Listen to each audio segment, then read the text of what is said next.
class we discussed about what is the difference between the organized and unorganized retail sector, right? So we discussed some points. Yes, Abhijit, tell me what are the difference between the organized and unorganized retail sector? What is the difference? Organized sector gives some facility, just like a medical facility, pension scheme, and unorganized doesn't give a. For whom? For whom they are going to give? Employer. Employee. Employee gives employer. Employer gives this facilities to employee. To give, and the unorganized sector does not give pension scheme and such as medical facility and leave allowances, and leave the unorganized sector. Organized sector gives a leave, holiday in a week, and unorganized sector does not give a holiday in a week. Organized sector has a government regulation, and unorganized sector doesn't have a government regulation. And the organized sector is a department store and other department store, Big Bazaar and others. Unorganized sectors are the mom and shop, and hawkers, peddlers, vendors. Yes. All these comes under the unorganized sector. So what is the difference between organized and unorganized? Like organized sector, where all the regulations of that particular departmental store, that particular supermarket or hypermarket, में सारे regulation किसके होते हैं? Government. Like government, whatever they made for the employee workforce, labor, जो labor laws वगैरह हैं, वो सारे follow होंगे आपके, ठीक है? लेकिन आपका अनऑर्गेनाइज जो सेक्टर होगा, जैसे छोटे मोटे लोकेलिटी में शॉप होते हैं जिनको मॉम एंड पॉप शॉप कहते हैं, ये सारे जो होंगे, यहाँ पर कोई भी रेगुलेशंस को फॉलो नहीं किया जाएगा. यहाँ पर जो एम्प्लॉइज होंगे, यानी एम्प्लॉयर के द्वारा जो एम्प्लॉइज रखे जाएंगे ऑर्गेनाइज में, प्रॉपर इनका क्या होगा, रिक्रूटमेंट होगा, इनको ऑफर लेटर वगैरह सब दिया जाएगा, और इनको जो बेसिकली सैलरी फिक्स्ड होगा, सैलरी ज्यादातर फिक्स्ड होगा आपके ऑर्गेनाइज में. और अनऑर्गेनाइज सेक्टर में आपकी सैलरी वगैरह फिक्स नहीं होगी, ज्यादातर डेली वेज वाला काम होगा. क्या होगा? डेली वेज, यानी पर डे उनको क्या मिलेगा? पैसा पर डे, ठीक है. ऑर्गेनाइज सेक्टर जो होंगे वो आपके सुपर मार्केट, हाइपर मार्केट, ये सारे आते हैं, और ज्यादातर ये प्राइवेट लिमिटेड या लिमिटेड होते हैं, ठीक है, यानी कि कंपनी होते हैं, और ये क्या होते हैं? रजिस्टर्ड होते हैं. लेकिन अनऑर्गेनाइज सेक्टर्स ज्यादातर रजिस्टर्ड नहीं होते. क्लियर हो गई बात? Now let's move toward the what are the types of retail formats or types of retail. कितने तरीके के रिटेल होते हैं उनके बारे में पढ़ते हैं. लिखिए. राइट.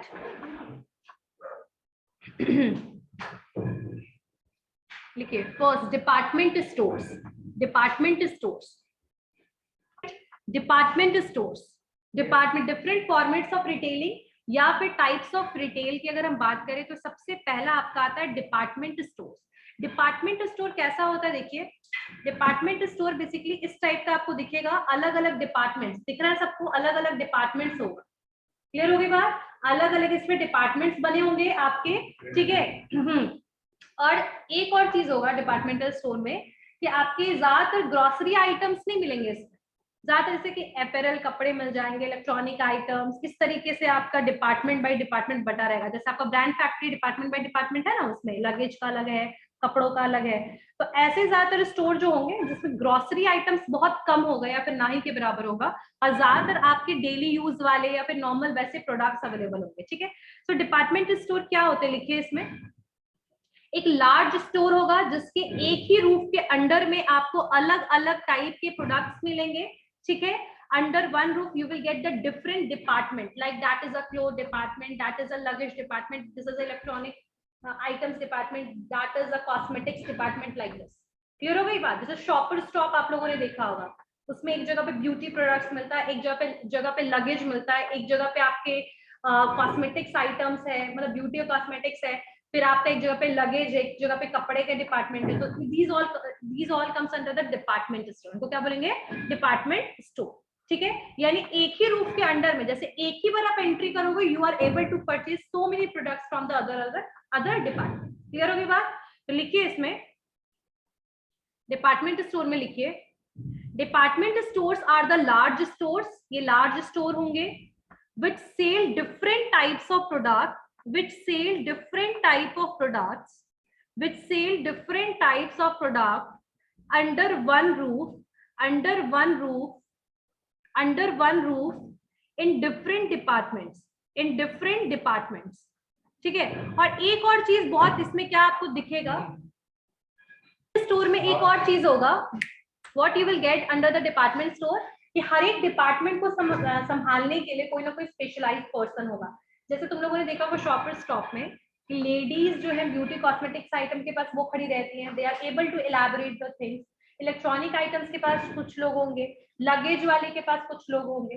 तो हर एक डिपार्टमेंट के स्पेशलाइज्ड पर्सन वहीं पर हैंडल करने के लिए वहीं पर आपको नजर आएंगे. ठीक है, तो आगे लिखिए each department has an one roof in different department लिख लिया.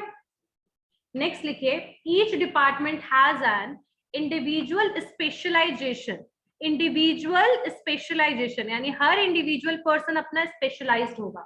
ठीक है, each department has an individual specialisation of merchandise मतलब जो भी वो ऑफर कर रहे हैं सेल करने के लिए, यानी जो भी प्रोडक्ट वो ऑफर कर रहे हैं सेल करने के लिए उनके इंडिविजुअल पर्सन जो होंगे वो उसको क्या करेंगे, हर एक डिपार्टमेंट को हैंडल करेंगे. जैसे मान लीजिए कि आप लोग 4 बच्चे हो, एक पर्सन है लगेज डिपार्टमेंट को देख रहा है क्योंकि वो उसमें स्पेशलिस्ट है, उसको नॉलेज है अबाउट द लगेज. एक पर्सन इलेक्ट्रॉनिक आइटम्स को देख रहा है, उसको इलेक्ट्रॉनिक आइटम्स का नॉलेज है ना. तो each department has an individual specialisation of merchandise. ठीक है, और हर एक स्टोर लिखिएगा each store is handled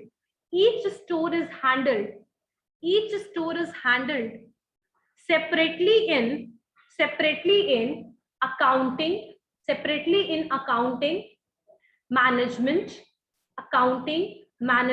and location. ठीक है, यानी हर एक जो डिपार्टमेंट होगा अपना अपना वो डिपार्टमेंट को संभालेगा, हर एक पर्सन इंडिविजुअल जो होगा, और अपने प्रोडक्ट को कैसे अकाउंटिंग करना, फिर मैनेज करना, लोकेशन को देखना, वो अपने अपने एरिया को सब लोग संभालेंगे. लेकिन ये सारी एबिलिटी एक ही रूम के अंडर में हो. क्लियर होगी बात. अब इसमें लिखिए डिपार्टमेंट स्टोर्स भी बहुत तरीके के हैं. अगर हम बात करें 3 तरीके से डिवीजन है.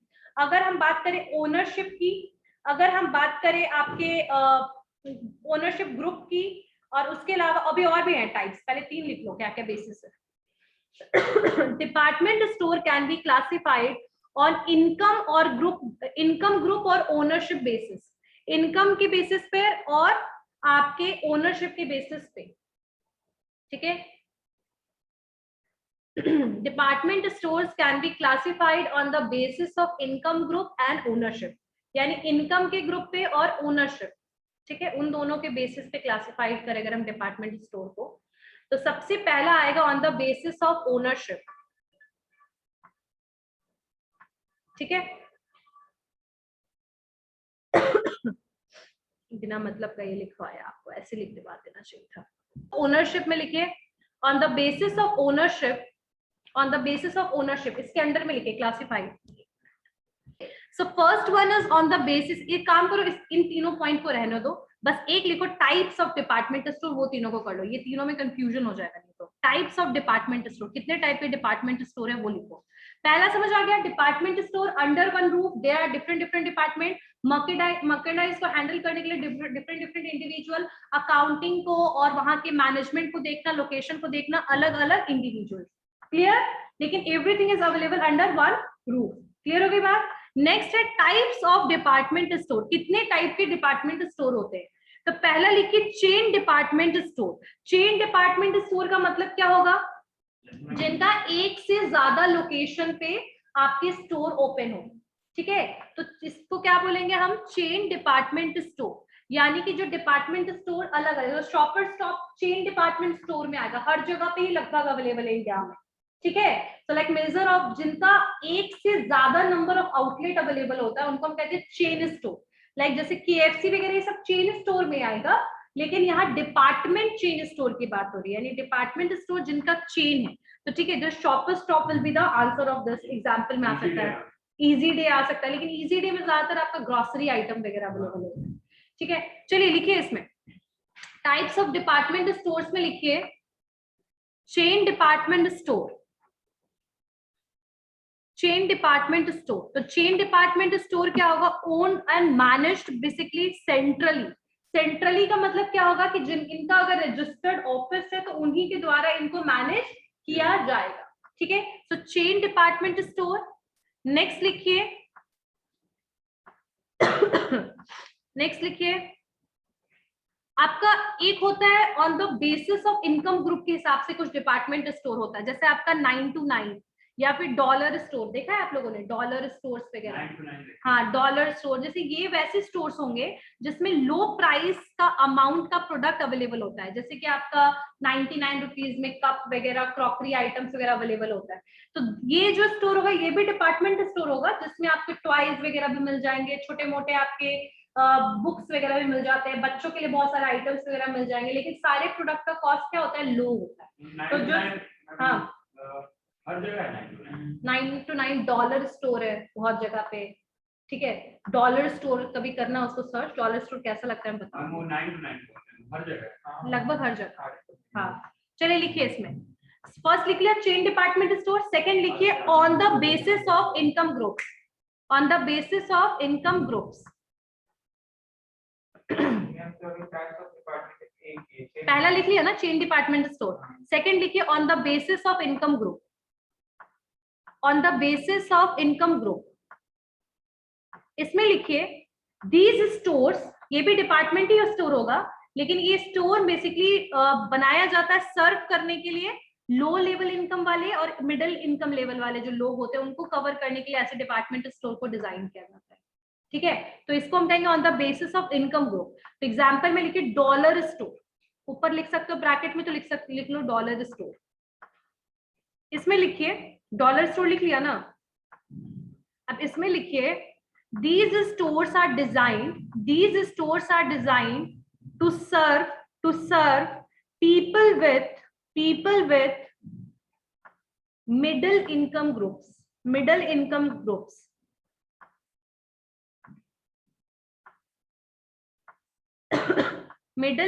group and low income group, middle income group and low income group. ठीक है, तो इस तरीके के डिपार्टमेंट स्टोर जो होंगे जिसमें आपके प्रोडक्ट्स अवेलेबल होंगे, लेकिन जरूरी नहीं है कि आपके वो सारे महंगे आइटम्स अवेलेबल हो जो नॉर्मल डिपार्टमेंट स्टोर में होगा। स्टोर्स में प्रोडक्ट्स अवेलेबल होगा बट प्रोडक्ट का प्राइस क्या होगा? लो। क्या होगा प्रोडक्ट का प्राइस? लो। ठीक है, तो इसमें लिखिए, यहाँ तो मुझे उतना ज्यादा नहीं दिख। On the basis of income group हो गया। Next one is lease department store. Leased, LEASED, lease department store. अब ये वैसे स्टोर्स होते हैं जिनको बेसिकली लीज पर दिया जाता है ऑपरेशन के लिए, यानी कि those store which is given on lease. Lease मतलब 99 इयर्स का लीज रेंट पे दे दिया और फिर स्टार्ट किया। तो लीज और फ्रेंचाइजी वाले भी बहुत सारे आपके डिपार्टमेंट स्टोर आपको अवेलेबल मिल जाएंगे। ठीक है, फ्रेंचाइजी का मतलब समझते हो क्या होता है? वही यहाँ पे लिख लिया लीज डिपार्टमेंट स्टोर। अब नेक्स्ट लिखो, अब लीज डिपार्टमेंट स्टोर तुम लोग का होमवर्क है। लीज डिपार्टमेंट स्टोर का मुझे नाम बताओ नेक्स्ट।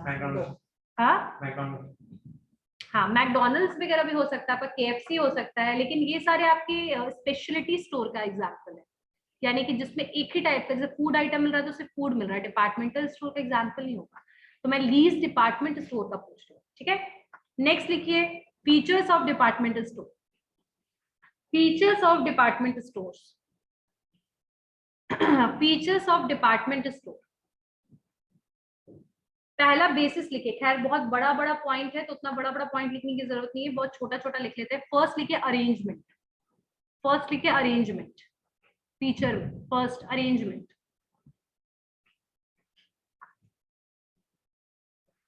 ठीक है, सो मर्केंडाइज जो होगा वो अरेंज होगा स्टोर में। ठीक है, डिफरेंट डिफरेंट डिपार्टमेंट का उसी पर्टिकुलर डिपार्टमेंट में, यानी अगर क्लोथ्स है तो सिर्फ उसी डिपार्टमेंट में रहेगा, दूसरे डिपार्टमेंट में क्लोथ्स का दूसरी जगह पे नहीं जाएगा।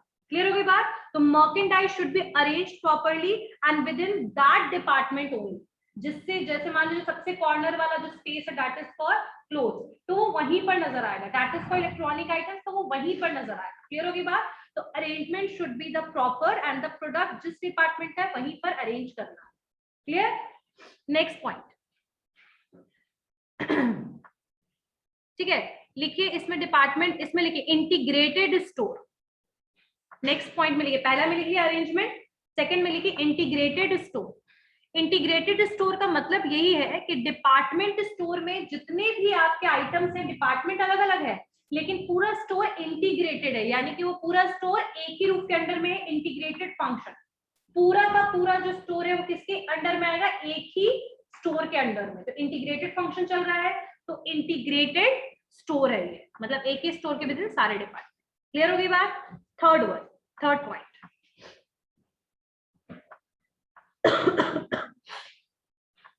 थर्ड में लिखिए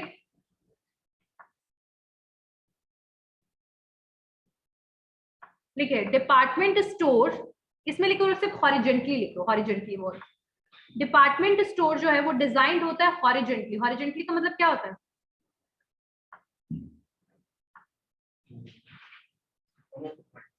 वर्टिकल ऐसे होता है, वर्टिकल स्ट्रेट होता है, vertical is this and horizontal is this.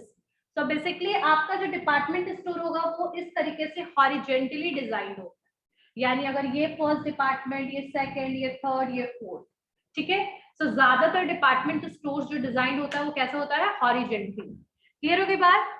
ठीक है। सो लिखिए इसमें हॉरिजेंटली में समझ आ गया ना कि ज्यादातर जो प्रोडक्ट्स रखने का तरीका होगा, जैसे ये ब्यूटी प्रोडक्ट्स यहाँ पर है, यहाँ पर क्लोथ्स डिपार्टमेंट है, यहाँ पर लगेज डिपार्टमेंट है, यहाँ इलेक्ट्रॉनिक आइटम्स डिपार्टमेंट है। क्लियर होगी बात? तो ज्यादातर जो आपका डिपार्टमेंट स्टोर होगा वो हॉरिजेंटली बेसिकली चलेगा। क्लियर होगी बात? अब हॉरिजेंटली क्यों होता है सोचो, फॉर इजी, इजी किसके लिए, बेसिकली कंज्यूमर्स के लिए। क्योंकि आप सोचो अगर आप यहाँ खड़े हो, you are not able to see that what is given in the last department, आपके लिए थोड़ा मुश्किल होगा। ऐसे में आप इजिली एक ही बार में सबको देख सकते हो, एक ही बार में। तो डिपार्टमेंटल स्टोर को बेसिकली हॉरिजेंटली इसलिए डिजाइन किया जाता है। क्लियर हो गई बात यहाँ तक? नेक्स्ट लिखिए location of department store. Location of department store, तो लोकेशन ऑफ डिपार्टमेंट स्टोर, जहां पर भी आपका डिपार्टमेंट स्टोर रहेगा वहां पर आपको कुछ और भी फैसिलिटीज जरूर प्रोवाइड की जाएगी। जैसे आपको पार्किंग फैसिलिटीज मिलेगा। क्लियर हो रही है बात? पार्किंग फैसिलिटीज मिलेगा। प्रोडक्ट्स या जो भी लगेज है वो बाहर ही आपका ले लिया जाएगा, जो भी आप कैरी करके अंदर नहीं जा सकते, ठीक है। Token will be provided to you. Location should be like high traffic areas में ज्यादा डिपार्टमेंट स्टोर होगा। डिपार्टमेंट स्टोर हाई ट्रैफिक मतलब जहाँ भीड़ भाड़ वाला एरिया। पार्किंग फैसिलिटीज भी आपको मिलेगी। क्लियर होगी बात? तो location should be the proper location होना चाहिए डिपार्टमेंट स्टोर का, ठीक है। नेक्स्ट, बहुत सारे डिपार्टमेंट स्टोर मॉल के भी अंदर होते हैं, ठीक है। एडवांटेज क्या है डिपार्टमेंट स्टोर का? What are the various advantages? लिखिए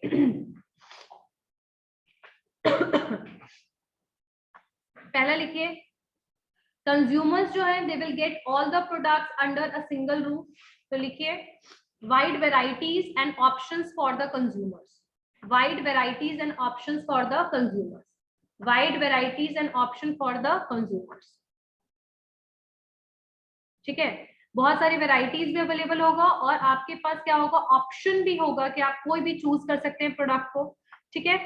उसके अलावा डिपार्टमेंट स्टोर जो है वो आपको ऑफर भी देगा। देखिए department store gives offers, sales promotion के लिए वो हमेशा आपको ऑफर्स, लो कॉस्ट में प्रोडक्ट वगैरह प्रोवाइड करता रहेगा।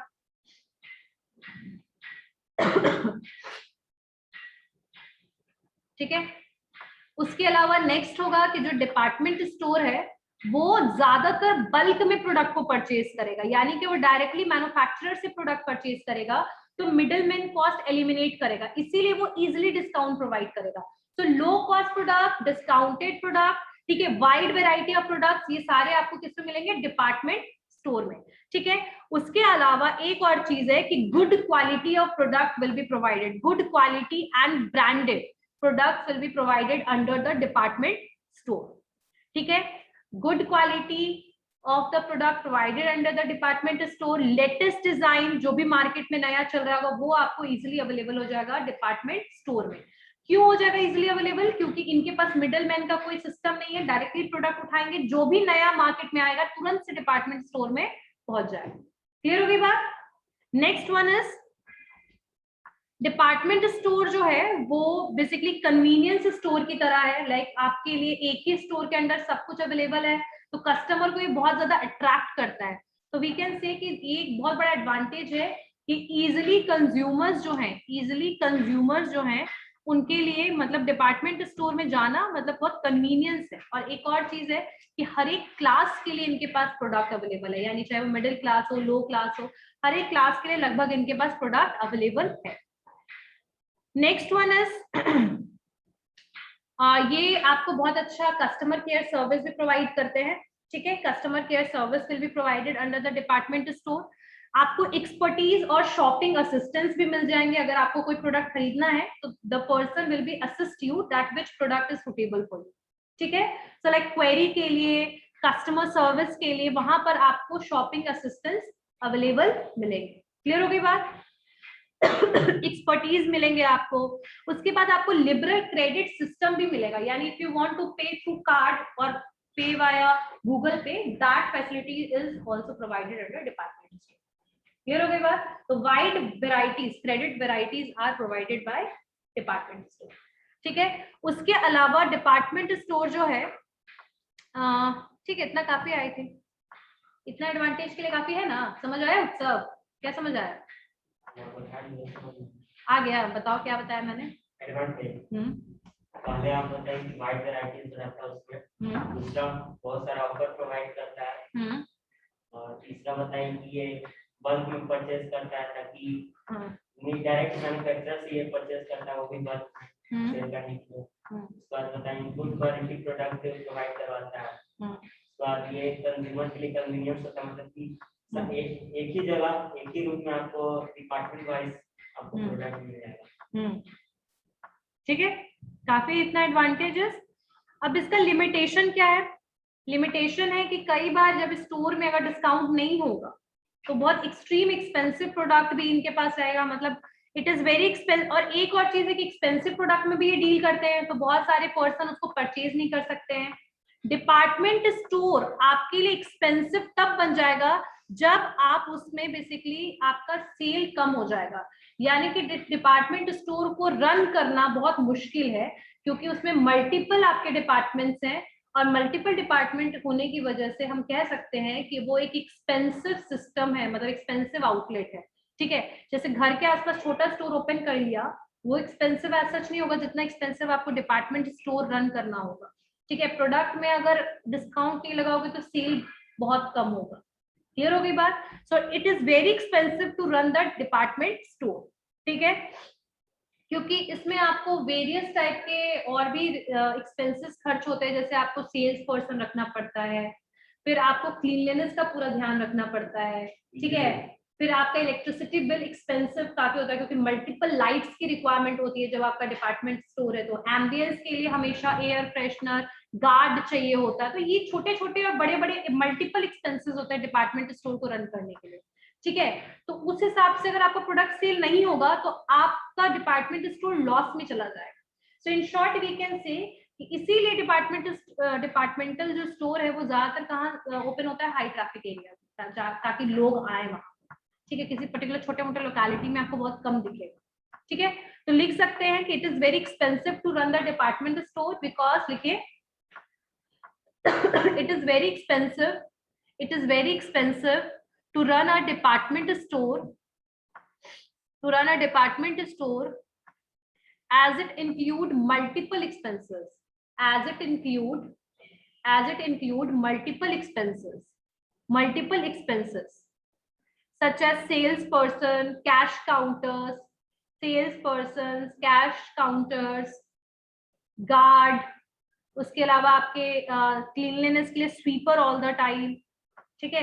तो ये सारे के सारे एक्सपेंसेस तो बढ़ेंगे ना, छोटे मोटे स्टोर के कंपैरिजन में ज्यादा कहीं ना कहीं एक्सपेंस होगा ये आपके लिए। नेक्स्ट लिखिए पॉइंट, नेक्स्ट क्या है कि यहाँ पर बेसिकली बहुत लार्ज साइज का स्टोर है, तो कई बार पर्सन जो होता है ना, जैसे कई बार बहुत ज्यादा रश अगर हो गया तो ऐसे सिचुएशन में पर्टिकुलर पर पर्सन पे आप पर पर्सन से इंटरेक्ट नहीं कर पाओगे, यानी कि if lot of people are there in the department store, then the person who is standing there for helping you, they cannot able to interact each and every customers. Clear हो गई बात? समझ में आया? यानी कस्टमर से आप ज्यादा इंटरेक्ट नहीं कर पाओगे अगर बहुत ज्यादा रश है, ठीक है। तो ये भी एक बहुत बड़ा इसका रीजन है कि लार्ज साइज होने की वजह से पर्सनल टच और इंटरेक्शन कई बार कस्टमर के साथ मिस हो जाता है डिपार्टमेंट स्टोर, ठीक है। तो इसमें लिखिए एक सिंगल लाइन स्टोर तो नहीं है, ये एक सिंगल लाइन स्टोर तो नहीं कि एक ही स्टोर है, एक ही लोग एक ही टाइप का प्रोडक्ट बेच रहा है, खत्म। मल्टीपल डिपार्टमेंट्स है, मल्टीपल डिपार्टमेंट्स में अवेलेबिलिटी ऑफ मेंबर्स की भी अलग अलग है, ठीक है। तो ऐसा हो सकता है कि पर्सनल इंटरेक्शन मिस हो जाए किसके साथ, कस्टमर के साथ, किसका, एम्प्लॉइज का। क्लियर होगी बात। नेक्स्ट पॉइंट इज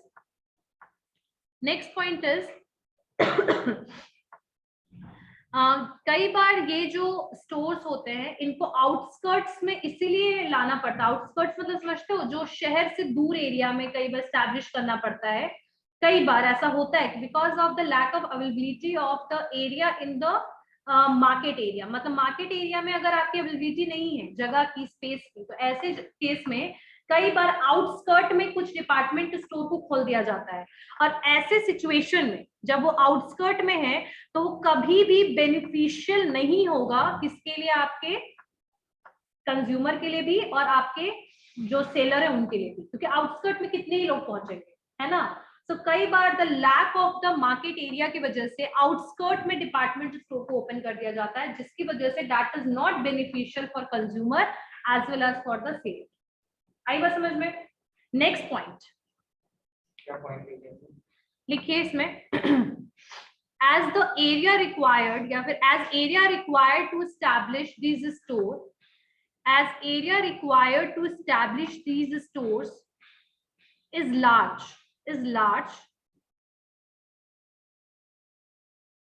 comma देके लिखिए, they are usually set up on the outskirt of a city, ठीक है। आउटस्कर्ट पे अगर कोई भी ओपन हो जाएगा कोई भी आपका, हाँ से भी बहुत आगे, हाँ वहाँ भीड़ नहीं रहती। एग्जैक्टली, आप ये आउटस्कर्ट हो गया, ओपन आउटस्कर्ट पे कर दिया। अब आपको डे टू डे वाले प्रोडक्ट्स लेने या किसी को अर्जेंट बेसिस पे कोई प्रोडक्ट लेना है तो कस्टमर वहां पहुंचेगा ही नहीं, वो तो नियर बाई स्टोर में पहुंच जाएगा। तो इसकी वजह से बेनिफिशियल नहीं है। आउटस्कर्ट लिख लिया ना, तो आगे लिख सकते हो so that it is not beneficial for seller as well as for consumer. So it is not beneficial for seller as well as consumer, यानी कंज्यूमर और सेलर दोनों के लिए ये बेनिफिशियल नहीं है। क्लियर हो गई बात। क्यों बेनिफिशियल नहीं है? क्योंकि कस्टमर वहां तक तो पहुंचेगा ही नहीं, फटाफट कोई सामान लेना होगा वो आसपास वाली शॉप में जाएगा ले लेगा। आउटस्कर्ट में जाने के लिए person have to pre plan, तो अनप्लान शॉपिंग कभी भी पॉसिबल नहीं है आपके ये आउटस्कर्ट एरियाज में। क्लियर हो गई बात। नेक्स्ट पॉइंट क्या होगा नेक्स्ट पॉइंट क्या होगा कि ऐसे डिपार्टमेंट स्टोर्स में पूरा का पूरा जो कंट्रोल होता है वो किसके हाथ में होता है? स्टोर मैनेजर्स के हाथ में। किसके हाथ में होगा? Store manager. Department by store managers होते हैं कई बार, और पूरे स्टोर का भी एक मैनेजर होता है। तो लाइक पूरा का पूरा जो कंट्रोल सिस्टम होता है वो स्टोर मैनेजर के हाथ में होता है, एम्प्लॉइज के हाथ में कुछ नहीं होता है। तो कई बार अगर किसी कंज्यूमर को कोई क्वेरी है तो उस क्वेरी को ले जाते स्टोर मैनेजर तक, the customer will feel so much frustrated that they don't want to purchase any product from that department store. आई बात समझ में। So whole power is given to the, लिखिए, the whole control is in the hands of employees, such as store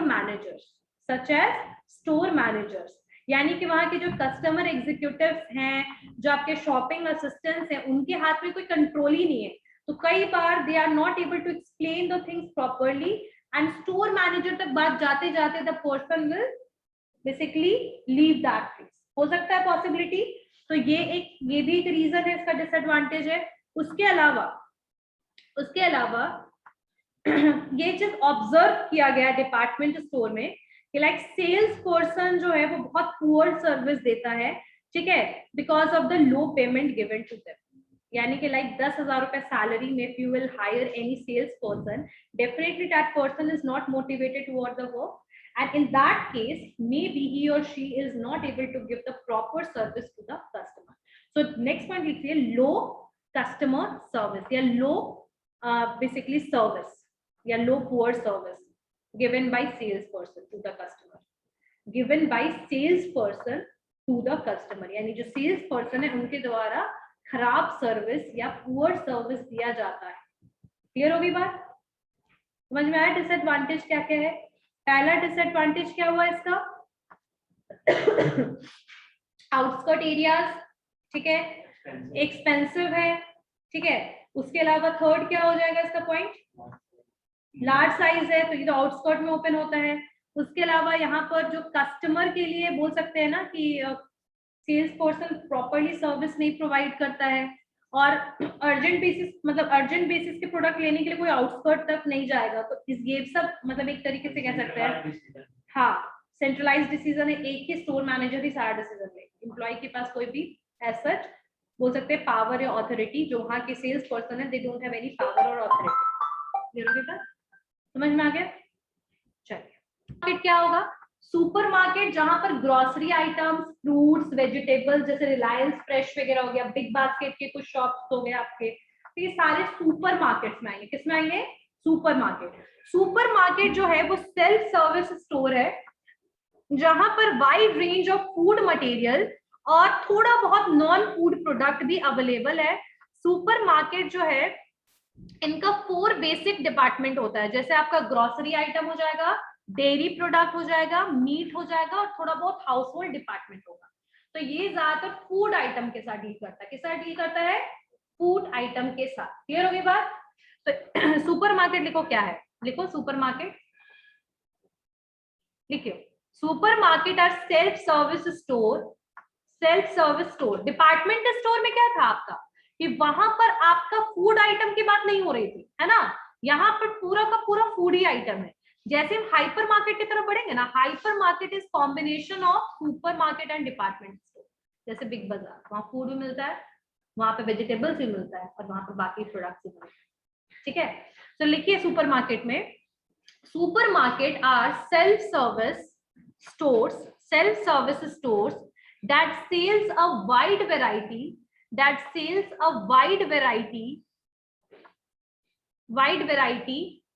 or range of food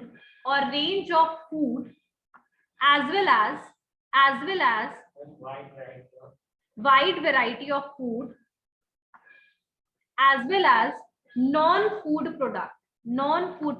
लेकिन non food product में भी ये पता है कैसे आइटम्स रखते हैं, जैसे हाउस होल्ड आइटम नहीं होता है, छोटे मोटे क्रॉकरी का आइटम, छोटे मोटे यूटेंसिल्स, थोड़ा बहुत आपके ये बर्तन साफ करने के लिए जो सारे छोटे मोटे जो आइटम्स आते हैं जो घर के डेली यूज के लिए रिक्वायरमेंट हो, छोटे मोटे डस्टबिन एंड ऑल, ठीक है, प्लास्टिक आइटम्स कुछ, तो ये इस तरीके की चीजें आपको अवेलेबल मिलेगी। कोर प्रोडक्ट नहीं मिलेगा आपको, लाइक लगेज वगैरह, ये सब आपको अवेलेबल नहीं होगा सुपर मार्केट में। क्लियर है ना? Supermarket are self service store that sells a wide variety of food as well as non-food products। ठीक है, आगे लिखिए, supermarket have at least 4 basic departments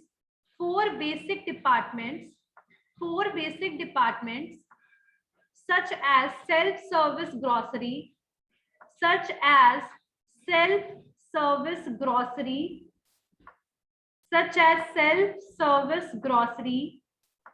dairy produce,